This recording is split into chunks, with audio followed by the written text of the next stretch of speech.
আপনারা দেখেছেন তারেক রহমান মৌলবাদের উত্থান নিয়ে খুব চিন্তিত। আপনারা দেখেছেন বিএনপির মির্জা ফখরুল ইসলাম আলমগীর সাহেব দক্ষিণপন্থীদের উত্থান নিয়ে অনেক চিন্তিত। আপনারা দেখেছেন বিএনপির আরেক পাগলা আছে ফজলু, আমরা বলি এর জন্য দ্রুত ইনজেকশনের ব্যবস্থা করেন। আওয়ামী লীগের টাকলা মুরাদ যেভাবে এই দেশে থাকতে পারে নাই, বিএনপি ফজলু যদি আলেমদেরকে নিয়ে বাড়াবাড়ি করে, আলেমরা তার দীপ্ত জবাব দেওয়ার জন্য 24 ঘন্টা প্রস্তুত আছেন। আমরা তারেক রহমান এবং বিএনপির কাছে জানতে চাই, মৌলবাদীদের নিয়ে আপনাদের এত চিন্তা, দক্ষিণপন্থীদের নিয়ে আপনাদের এত চিন্তা, ইসলামপন্থীদের নিয়ে আপনাদের এত চিন্তা, খুনিদেরকে নিয়ে আপনাদের এত চিন্তা নয় কেন? গত 1 বছরে আপনাদের কর্মীরা একজন আরেকজন 100 জনের বেশি কর্মীকে তারা খুন করে ফেলেছে। আমরা জানতে চাই, চাঁদাবাজদের নিয়ে আপনাদের এত চিন্তা নয় কেন? চোরদের নিয়ে আপনাদের এত চিন্তা নয় কেন? আপনাদের কর্মীরা বালু চুরি করে, সিলেটের পাথর চুরি করে।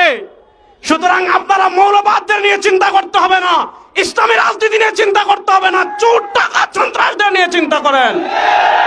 2 নম্বর আরেকটা কথা বলবো, 2024 সালের জুলাই আগস্টের গণবিপ্লবের মাধ্যমে আমরা ভারতের আধিপত্যবাদকে পরাজিত করেছি।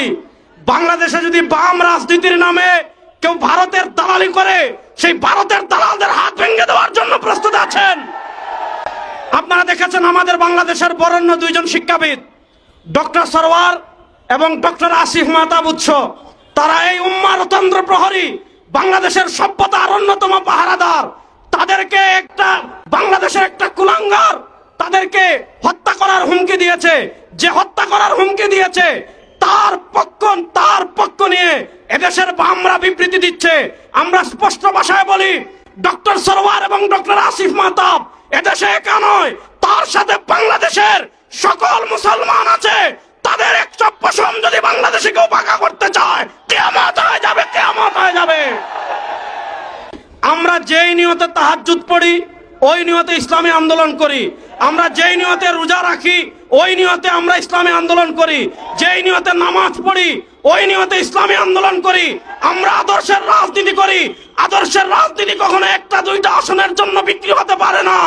ইনশাআল্লাহ এবার যদি কেউ না থাকে বাংলাদেশে ইসলামের পতাকাকে বুলন্দ করার জন্য, কালেমার পতাকাকে বুলন্দ করার জন্য বিশ্বাস চরমনায় সৈনিকেরা প্রস্তুত আছেন না নয়? আবার আপনাদের সাথে দেখা হবে ইনশাআল্লাহ। আসসালামু আলাইকুম।